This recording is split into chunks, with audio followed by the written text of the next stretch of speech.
আসসালামু আলাইকুম ভিউয়ার্স, একটা কবুতর দেখাচ্ছি আপনাদের। দেখেন ভিউয়ার্স, আমার এক কাছের ভাই অমিত ওর ঘরের লাগানো কবুতর। মানে কবুতরটা খুবই সুন্দর ফ্লাই করছে, অনেক হাইট নিছে, মানে প্রচুর উঁচা দিয়ে অনেকক্ষণ উঠলো। সিলা ছিল চারটা। হ্যাঁ, চারটা সিল ছিল। দেখাইতেছি, একটু চোখটা একটু দেখাও। যারা নতুন আছে, ভালো কবুতর যেগুলো বেশি উড়ে চিনতে পারে।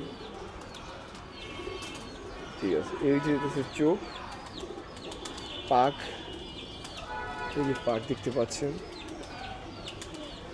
পা দেখাও একটু, পা কেমন, এই যে পা, খুশকি পা, মাশাআল্লাহ। মানে খুবই কোয়ালিটিফুল একটা কবুতর, অনেক করে মাশাআল্লাহ। এই যে কবুতর। তো ভিউয়ার্স, এই যে আরেকটা কবুতর দেখেন, এটা খুবই ভালো একটা কবুতর, প্রচুর উড়ে, অনেক উড়ে। পাখগুলো একটু দেখায় আপনাদের।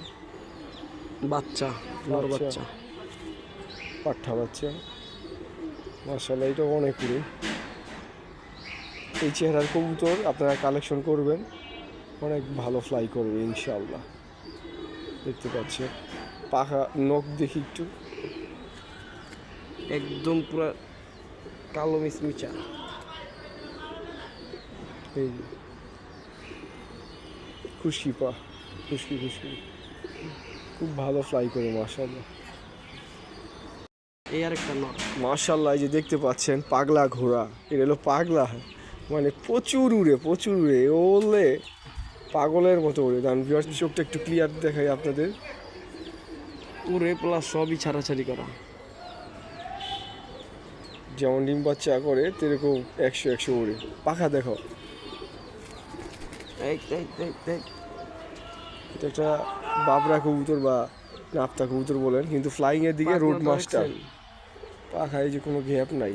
লেজের তুলনা দেন পাকনা কত বড়, মাশাআল্লাহ, এটা অনেক উড়ে, খুবই কোয়ালিটিফুল একটা কবুতর মাশাআল্লাহ। খুব ভালো ব্লাড লাইন। পাগুলা দেখো, পা দেখো, এই যে পা দেখতে পাচ্ছেন, সব নখ কালো। তো ভিউয়ার্স, এই যে একটি কবুতর, মানে খুবই মানে ফ্লাইং হাই, মানে প্রচুর উড়ে। এটা কিন্তু হাই ফ্লায়ার কবুতর না, এটা ঢাকায়া গিরিবাস, অরিজিনাল ঢাকায়া গিরিবাস। অরিজিনাল ঢাকা গ্রিবাস সিলভার। হ্যাঁ, এগুলা হারায় না, যত হাইটে উঠুক, মাগার এগুলা মাইর খায় না। একবার সেট হওয়ার পর হাই ফ্লায়ার যেমন মাইর খায়, এই ঢাকায়া গিরিবাস কিন্তু মাইর খায় না। এগুলো আমাদের ঢাকার ঐতিহ্য। দেখেন ভিউয়ার্স, ফেস দেখেন, পুরা একদম ভয়ঙ্কর শেপ। দেখতে পাচ্ছেন এই চোখ, লাল গিয়ার, মাশাআল্লাহ। এই খুবই হাইট দিয়ে ওড়ে।